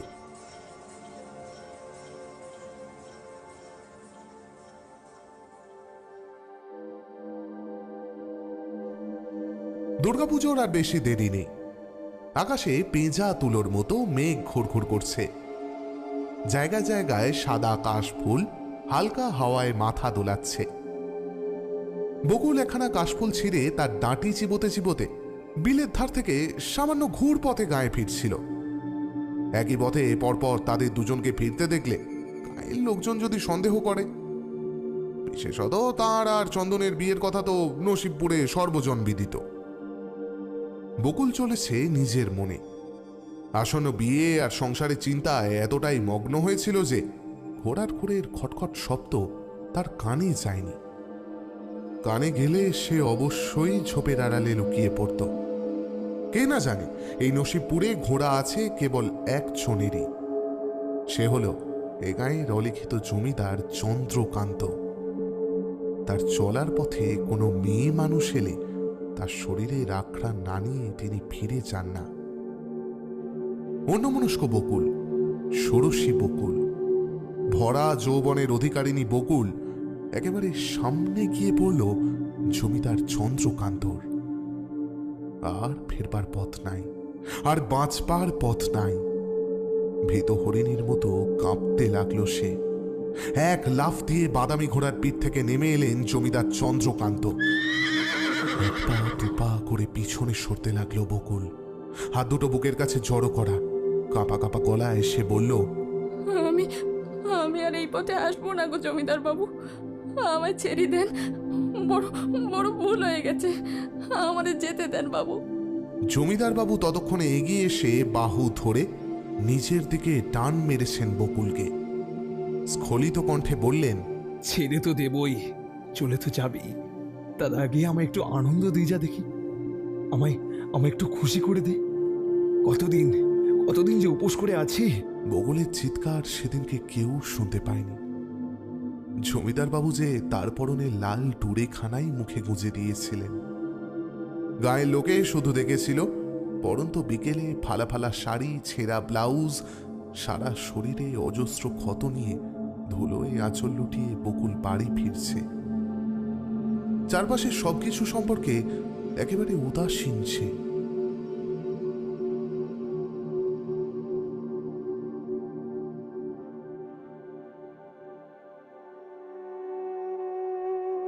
দিন দুই বাদে চণ্ডী মণ্ডপে সভা ডেকেছিলেন চন্দনের বাবা, মানে জমিদার বাড়ির কুলপুরোহিত আনন্দ মুখুজ্জে। হ্যাঁ, দুটো দিন দেরি করেছিলেন তিনি।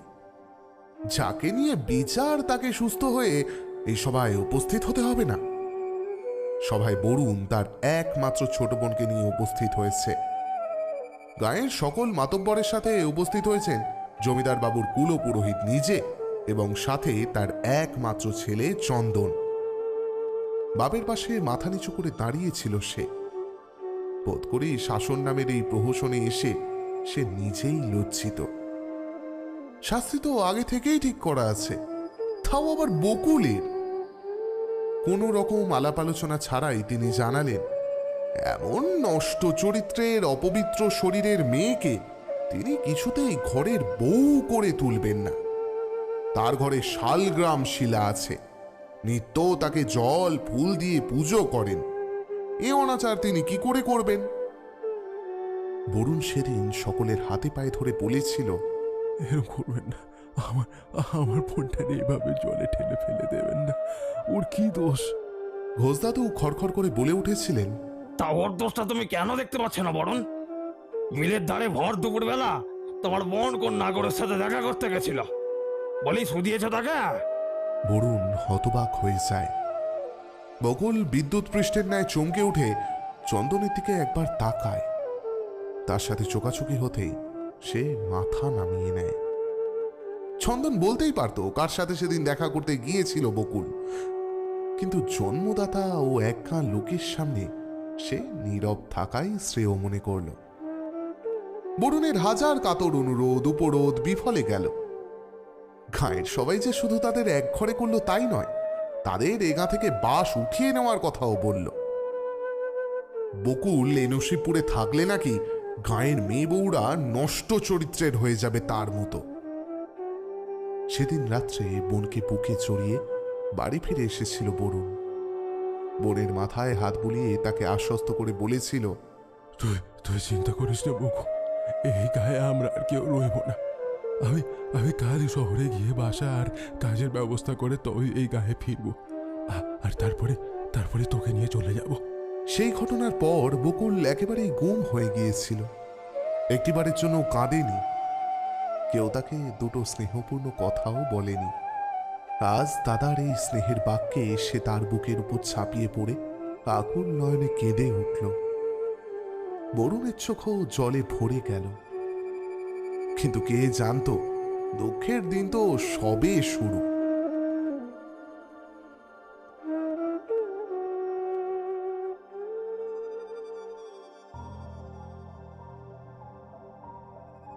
গোলকবিহারীর সারা শরীর ঘামে ভিজে গেছে। ঘরের বাতাসে নিঃশ্বাস নেওয়া দায়। সেই মরা পচা গন্ধ সরে গিয়ে গোলকবিহারীর নাকে ধাক্কা মারছে তীব্র এক সুবাস। একটু একটু করে যেন চেতনা আচ্ছন্ন হচ্ছে তার। নিশিগন্ধা আপ্রাণ চেষ্টা করছে গোলকবিহারীর ওপর তার প্রভাব বিস্তার করার, কিন্তু তার প্রভূত শক্তির কাছে হার মানছে বারবার। গোলকবিহারী নিজের অভ্যন্তরে সঞ্চিত সমস্ত শক্তিকে একত্রিত করে মনোসংযোগ করলেন। আবার ফিরে গেলেন বকুলের কাছে সেই বিলের ধারে, যেদিন গ্রামের নারী মহলে তীব্র কটুবাক্য শুনে মনের দুঃখে এখানে এসে বসেছিল সে। তার পশ্চাতে চুপি চুপি তাকে অনুসরণ করে এসেছে যে ব্যক্তি, তিনি এতক্ষণে ঝোপের আড়াল থেকে বেরিয়ে এলেন। বকুলের পিছনে এসে তার কাঁধে একটা হাত রাখলেন। বকুল চমকে উঠে ছিটকে দুই পা পিছিয়ে গেল। তার বিস্ময়াহত কণ্ঠ থেকে বেরিয়ে এলো, চাটুজ্জে খুড়ো, তুমি এখানে? একটা কুটিল হাসি হেসে বকুলকে আপাতমস্তক একবার চোখ বুলিয়ে নিলেন ভোলানাথ চাটুজ্জে। তারপর জিভ দিয়ে ঠোঁট চেটে বললেন, তোর খুব কষ্ট তাই না রে বকুল? আমি শুনেছি পদ্মখুড়ি তোর সাথে কি খারাপ ব্যবহারটাই না করলে। চি চি চি চি চি চি চি চি। এরা মানুষ, আর চন্দনটাকেও বলিহারি যায়। একেবারে বাপের চামচা। তোর মুখের দিকে একবার চেয়েও দেখলে না, বাপের কথাই মেনে নিলে। বকুল কিছু বলল না, মাথা নিচু করে দাঁড়িয়ে রইল। আসলে তার কিছু বলারই ছিল না। এই স্থানে থাকতেও আর ভালো লাগছিল না ওর। ও নিচু স্বরে বলল, আমি আসি খুড়ো। কিন্তু যেতে গিয়ে বাধাপ্রাপ্ত হলো বকুল। ভোলানাথ চাটুজ্জে তার পথ আটকে দাঁড়িয়ে রয়েছেন। তার ঠোঁটের কোণে খেলে বেড়াচ্ছে একটা কুটিল হাসি। তার দৃষ্টি ছুঁয়ে যাচ্ছে বকুলের শরীরে আনাচে কানাচে। বকুলের খুব অস্বস্তি হলো। গায়ের কাপড়খানা আরো একটু ভালো করে জড়িয়ে নিল শরীরে। চাটুজ্জে এবার এগিয়ে এসে বকুলের বাহু দুখানি জড়িয়ে ধরে বললেন, তোর খুব দুঃখ না রে বকুল? গায়ের সবাই তোদের হ্যাটা করে, তোদের এক ঘরে করে রেখেছে। এই গায়ের পাশ ওঠাতে হবে তোদের। আমার বড় কষ্ট হয় রে। তোর এই কষ্ট ঘোচাতে পারি আমি। বকুল খানিক অবাক হলো। সে অবাক চোখে তাকিয়ে রইল চাটুজ্জের দিকে। চাটুজ্জে বলে চলেছেন, দেখ বকুল, তোকে তো কেউ বিয়ে করবে না। চননও তোকে ফিরিয়ে দিল। তা আমি বলি কি, তুই আমার হয়ে যা। হ্যাঁ রে, বিয়ে করে সংসার করতে হবে না তোকে, কিন্তু আমি তোকে গয়না গড়িয়ে দেব, ভালো কাপড় কিনে দেব। তুই আমায় শুধু খুশি করে দিস। তুই রাজি তো বকুল? রাজি হয়ে যা বকুল। তুই সুখে থাকবি, আর আমিও একটু সুখ পাবো। জানিস তোর খুঁড়ি কেমন ঠান্ডা মেরে গেছে। রাতের বেলা আর আমার সাথে শুতে আসে না। বকুল ছিটকে দুপা সরে যায়, তারপর বলে, এসব তুমি কি কইছো খুড়ো? আমি তোমার মেয়ের বয়সী গো, আমায় এসব কথা কইতে তোমার একটু বাজছে না খুড়ো? ছি, তুমি আমায় তোমার বাঁধা মেয়ে মানুষ করে রাখতে চাইছো? আমার দাদা জানতে পারলে। এই চুপ কর তো। কোথায় আমার মাদু আর কোথায় তুই? নষ্ট চরিত্রের অপবৃত্তির শরীরের মেয়ে মানুষ একটা, তার সাথে তোর তুলনা? ভালো কথা কইছি, মেনে নে। বরুণ তোকে দিতে পারবে দামি দামি গয়না। সবাই তো তোকে দেখলে থুথু দেবে রে। এতজনকে বিলিয়ে বেড়াচ্ছিস, আর আমি চাইলেই দোষ না? ভোলানাথ চাটুর্যের গলার স্বর এবার চড়ে ওঠে। সাথে সাথে এই সবলে আকর্ষণ করেন বকুলকে তার নিজের দিকে। ওর আসরিক শক্তির সঙ্গে কিছুতেই পেরে ওঠে না বকুল। ভোলানাথ চাটুর্যে জোর করে আঘাত করে বকুলকে দ্বিতীয়বার ধর্ষণ করলেন। কাজ সেরে মাটি থেকে উঠে দাঁড়িয়ে কোমরে ধুতি জড়াতে জড়াতে বকুলের ক্ষত বিক্ষত শরীরটার দিকে তাকিয়ে তিনি বললেন, আমার কথা মেনে নে বকুল, নয়তো খুব খারাপ হবে এরপরে।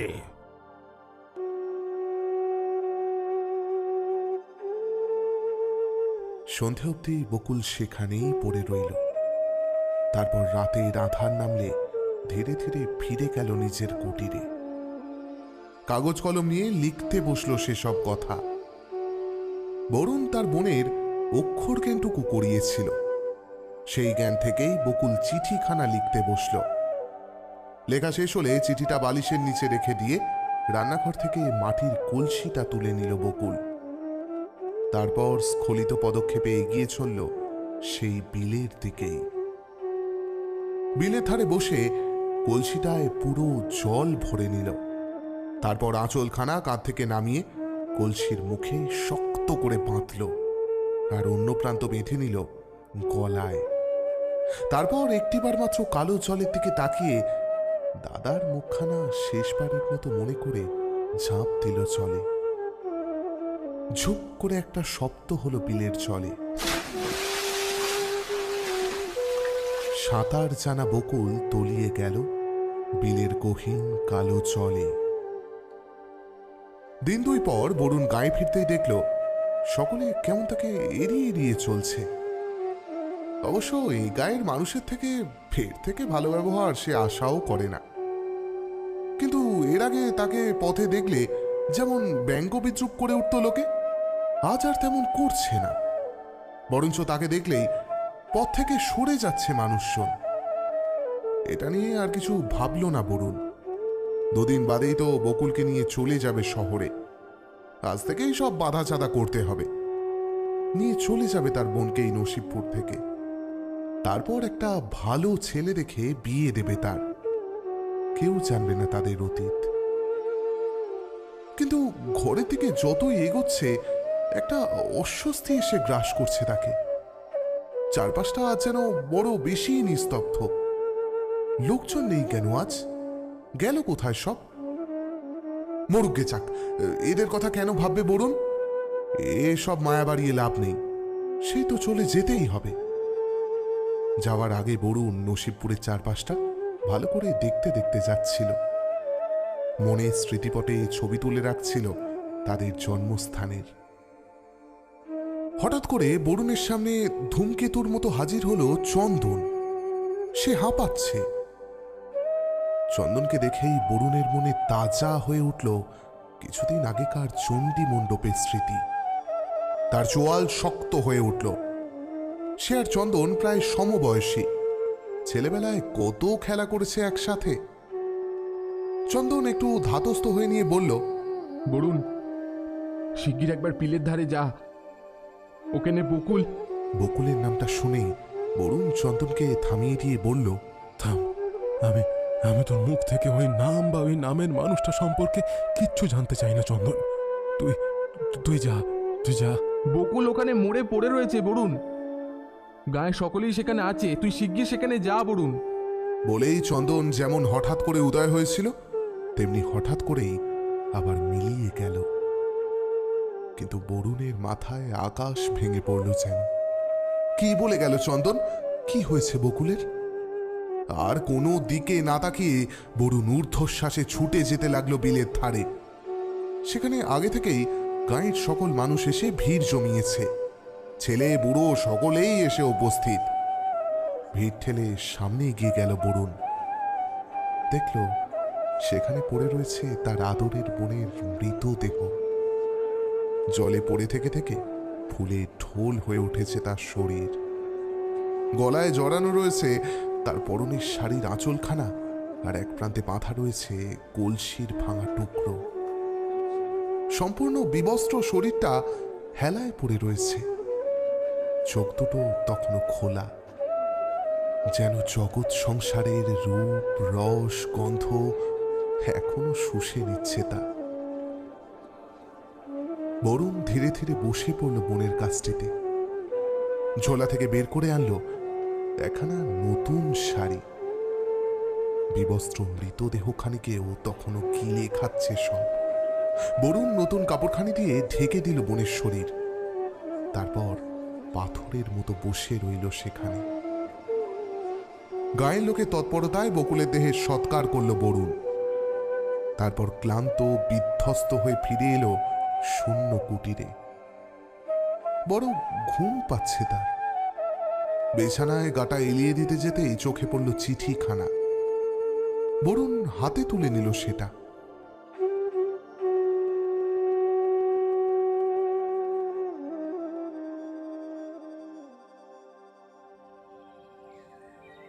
করিম বাবা, আপনি কি ফলাহার করবেন? ধ্যান থেকে উঠে চোখ খুলে ফেললেন গোলক বিহারী। কে তার চিন্তায় ব্যাঘাত ঘটালো? বারবার করে বারণ করে দিলেন তিনি যে নিজের থেকে বাইরে না বেরোলে কেউ যেন তাকে বিরক্ত না করে, তবু সেই ভুল করল। ক্রুদ্ধ হয়ে চোখ খুললেন গোলক বিহারী।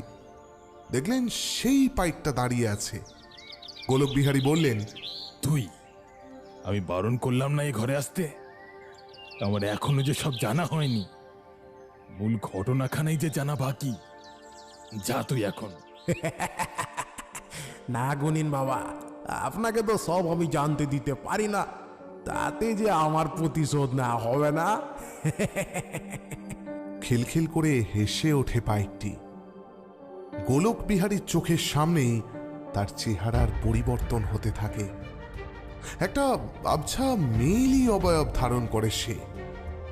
দু চোখে যেন আগুন জ্বলছে সেই প্রেতের। সে অসম্ভব একটা খনা গলায় বলল, পারবেন না, পারবেন না গুনিন বাবা, এই আগুন আপনি কিছুতেই নেভাতে পারবেন না। আমি জ্বলেছি, আমার দাদা নিজেরে বলি দিয়েছে শুধু প্রতিশোধ নেবার জন্য। আপনি কিছুতেই আমায় থামাতে পারবেন না। যারা যারা আমার সর্বনাশ করেছিল তাদের সকলকে শেষ করব আমি, সকলকে। আর তারপর যারা সেদিন তাইরে মজা দেখেছিল তাদের নিকেশ করব। এ কাজে যে আমারে বাধা দিতে আসবে আমি তাকেও শেষ করে দেব। বটে, আমি উপস্থিত থাকতেও তুই গায়ের কারো পরাণ নিবি, আর আমি চেয়ে চেয়ে দেখব? ব্যঙ্গ ভরা কণ্ঠে বলে উঠল গোলক বিহারী। তার এই ব্যঙ্গে ভয়ানক ক্রুদ্ধ হয়ে গেল সে। তীরের বেগে ছুটে আসতে গেল গোলক বিহারীর দিকে, কিন্তু তারপর কিসে যেন ধাক্কা খেয়ে ছিটকে পড়ল দূরে। তাকিয়ে দেখল গোলক বিহারীর চারপাশে একটা বৃত্তাকার রেখা উজ্জ্বল হয়ে জ্বলছে। সেই রেখা টপকানোর ক্ষমতা কারোর নেই, আর তার ভিতরে বসে মিটিমিটি হাসছেন গোলক বিহারী। সে উঠে দাঁড়িয়ে বলল, আজ রাতই হবে ঠাউর মশাইয়ের শেষ রাত। পারলে আমারে আর কিও গুনিন বাবা। এই বলে হাওয়ায় মিলিয়ে গেল যেন সে।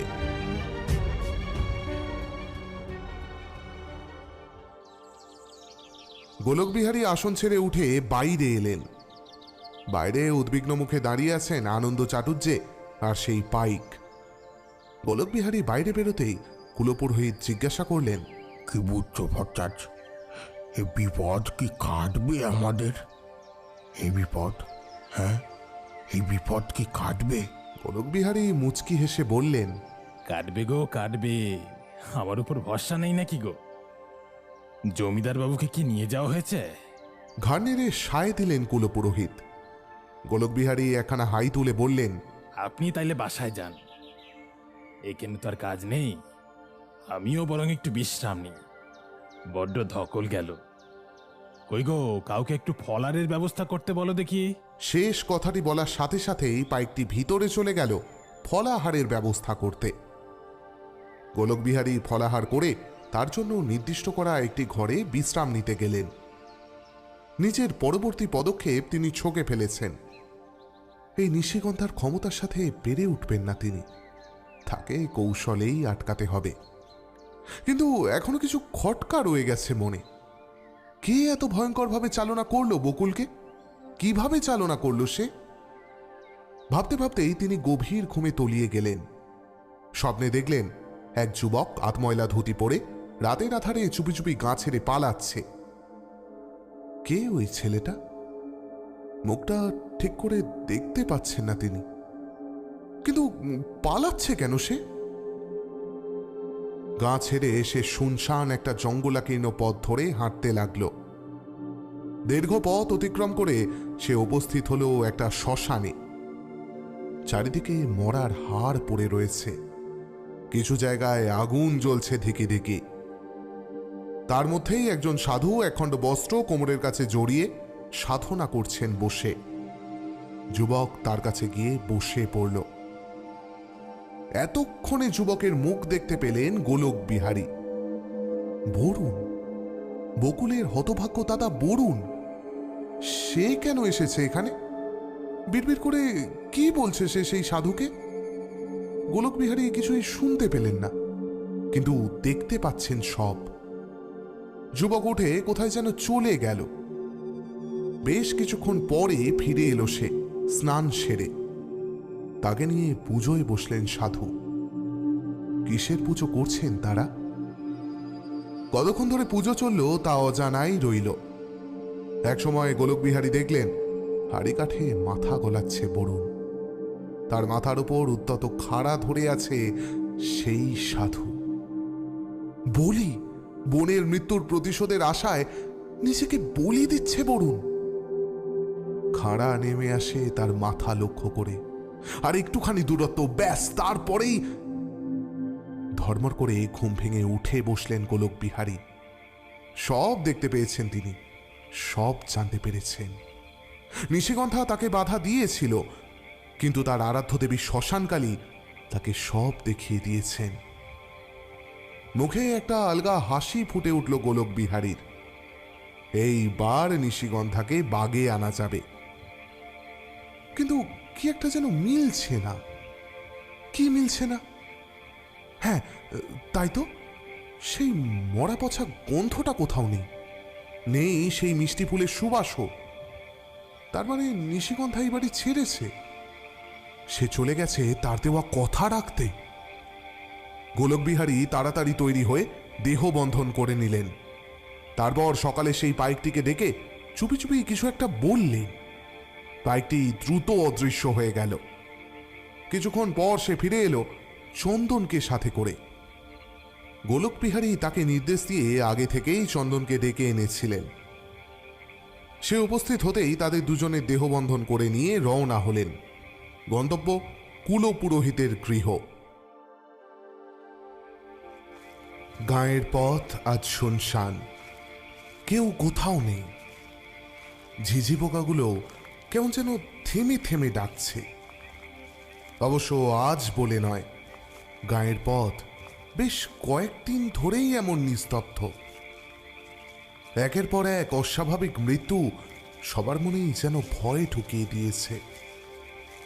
বিকেল হতে না হতেই সকলে ঘরে ফিরে দৌড় দিয়ে বসে। বাইরে কেউ ডাকলেও দৌড় খোলে না। কে জানে সেই প্রেত কার রূপ ধরে আসে। গোলকবিহারী চন্দন আর পাইকটি চুপচাপ হেঁটে যাচ্ছে চন্দনের ঘরের দিকে। শুধু মাটির পথে তাদের পায়ের শব্দ উঠছে। চন্দনের হৃৎপিণ্ড এত জোরে শব্দ করছে যেন তার শব্দ ওর পাশের দুজনের কানে গিয়ে লাগছে বলে ওর মনে হচ্ছে। অনেক প্রশ্ন জমা হয়েছে ওর মনে, কিন্তু জিজ্ঞেস করতে পারছে না।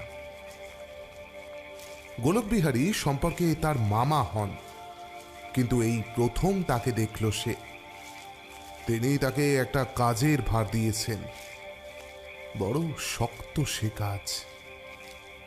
সেই কাজে সফল হলে তবেই রক্ষা পাবে তার বাবা এই সমগ্র নসিবপুর। কিন্তু সে পারবে তো? জমিদার বাড়ি থেকে চন্দনের বাড়ি মাত্র 10 মিনিটের পথ, কিন্তু আজ সে পথকে বড় দীর্ঘ মনে হচ্ছে। কিছুতেই যেন শেষ হচ্ছে না তা। ঝিঝির ডাক কমতে কমতে বন্ধ হয়ে গেছে একেবারে। সতর্ক হয়ে উঠলেন গোলকবিহারী।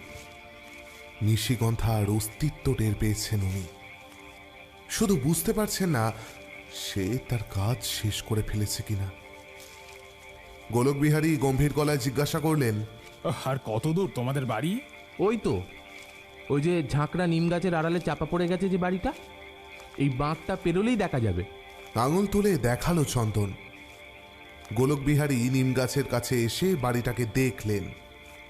তারপর চন্দনকে বললেন, আমি এখানেই সব ব্যবস্থা করছি, তুমি যাও ঘরের ভিতর। কি কি করতে হবে মনে আছে তো? হ্যাঁ, মনে আছে, কিন্তু কিন্তু এতক্ষণে যদি সব শেষ হয়ে গিয়ে থাকে তবে? কাঁপা কাঁপা গলায় জানতে চায় চন্দন। গোলকবিহারী বলেন, ঠাকুরমশাইয়ের কেশাগ্র স্পর্শ করতে পারবে না সে। আমি দুপুরেই তার সাথে কথা বলার অছিলায় মা শ্মশানকালীর পায়ের ফুল তার শরীরে ছুঁয়ে দিয়েছি। তুমি যাও, সফল হয়ে এসো।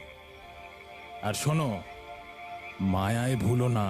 চন্দন চলে গেল তাদের ঘরের উদ্দেশ্যে। আর পাইকটিকে পাহারায় রেখে নিমগাছতলায় গোলকবিহারী বিভিন্ন উপাচার সহ কিসের এক প্রস্তুতি নিতে লাগলেন। একটা বড় বৃত্ত এঁকে তার চারিদিকে মন্ত্র পড়তে পড়তে ঘুরতে লাগলেন। বৃত্তটা একবার দপ করে জ্বলে উঠেই আবার স্বাভাবিক হয়ে গেল। গোলকবিহারী এবার সেই বৃত্তের ভিতর প্রবেশ করলেন আর পাইকটিকেও প্রবেশ করতে বললেন।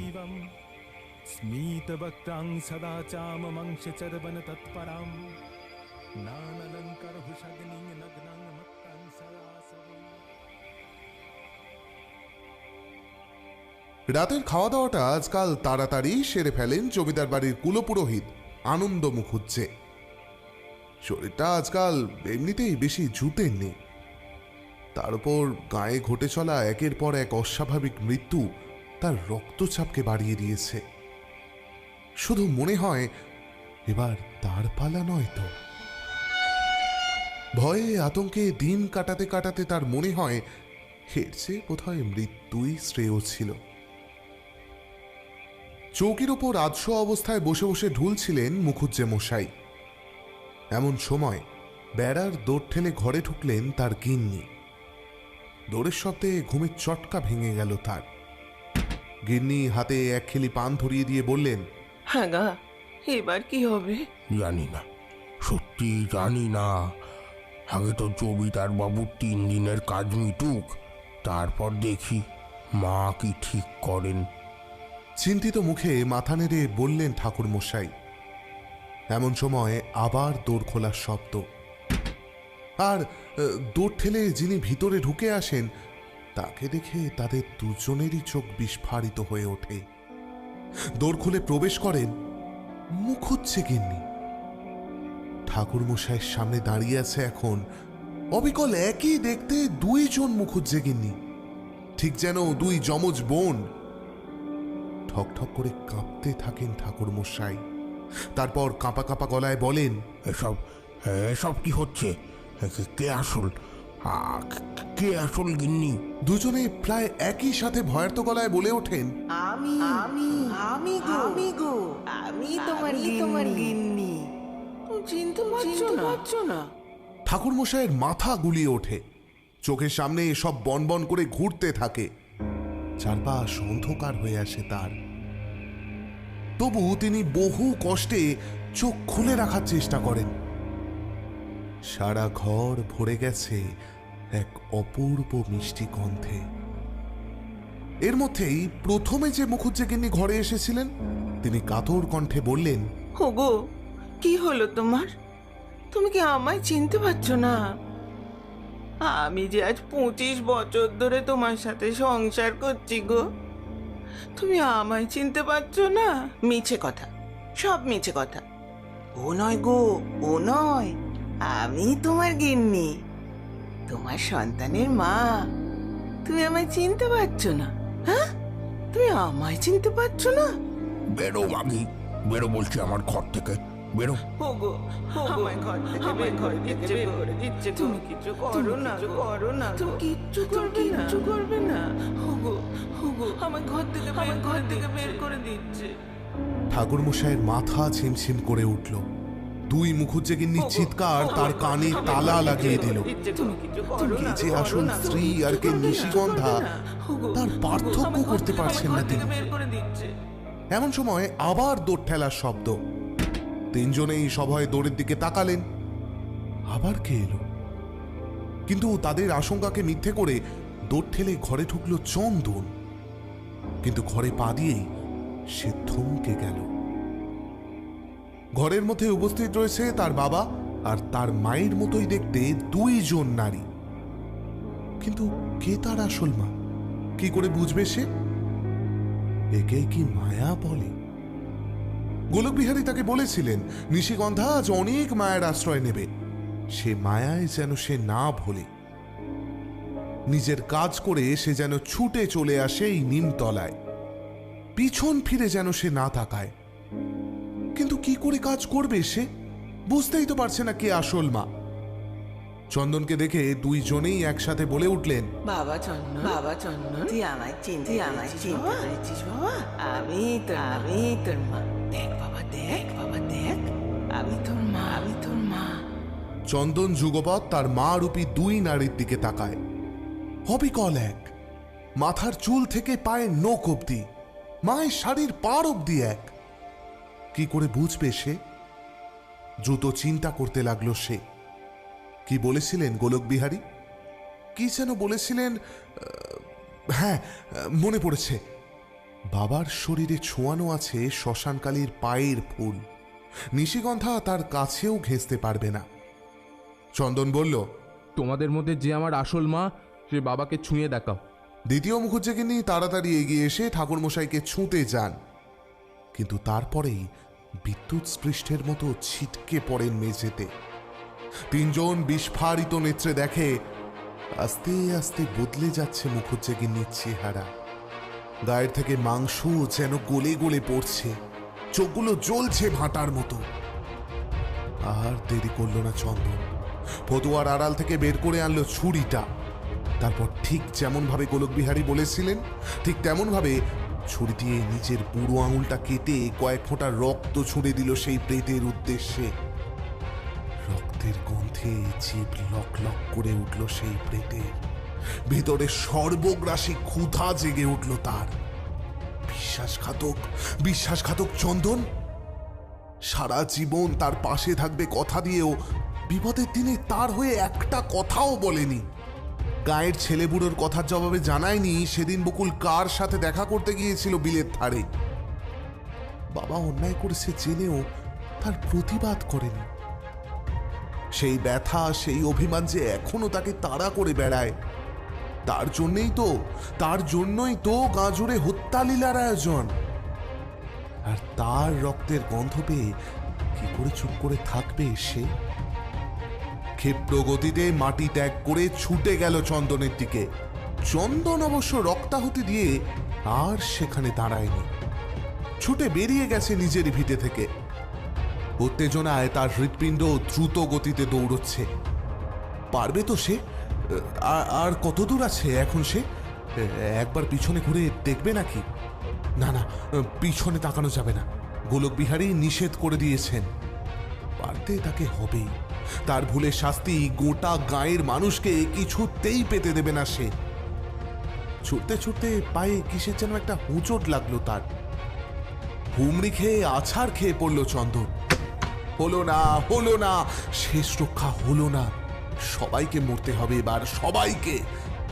চোখ বন্ধ করে ফেলল চন্দন।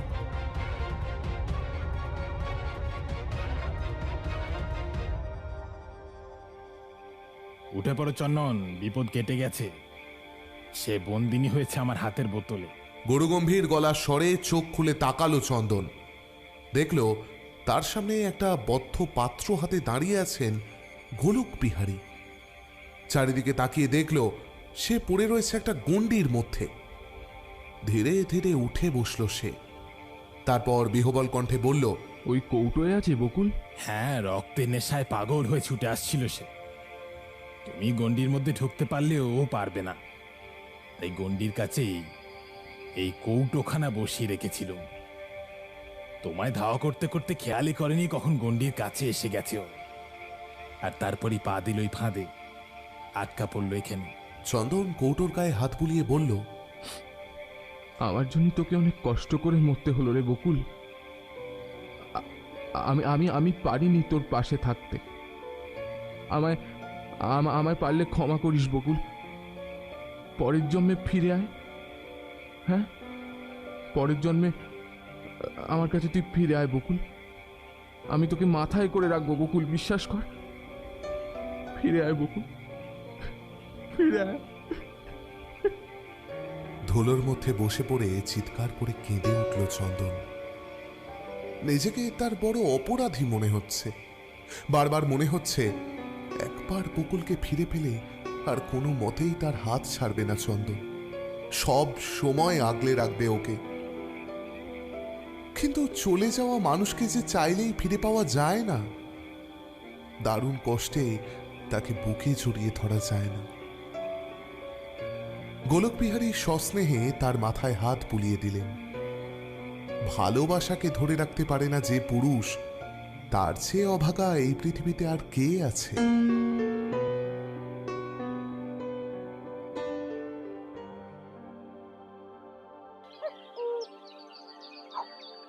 আর 2 দিন থেকে যাবে না দাদা? আমায় সেবা করার সুযোগ দেবে না? থেকে যাও না। গলায় আঁচল দিয়ে গোলক বিহারীকে প্রণাম করে বললেন মুখুজ্জে গিন্নি। পরে তিনি রওনা দিয়েছেন ফেরার উদ্দেশ্যে। নসিবপুরের মানুষের অনুরোধ উপরোধ কিছুই আটকাতে পারেনি তাকে। তিনি স্মিত হাস্যে বললেন, এই তো বেশ তোর হাতের রান্না খেলুম, বেশ সেবা নিলুম। এর চেয়ে বেশি সেবা নেওয়া যে গুরুর নিষেধ। ঈশ্বরের কাছে প্রার্থনা করিস আমায় যেন আর কখনো প্রয়োজন না পড়ে। কাঁধে ঝোলাটা নিয়ে গরুর গাড়িতে উঠে বসলেন গোলক বিহারী। ধীরে ধীরে তাকে নিয়ে পথের পাকে মিলিয়ে গেল সেই গাড়ি।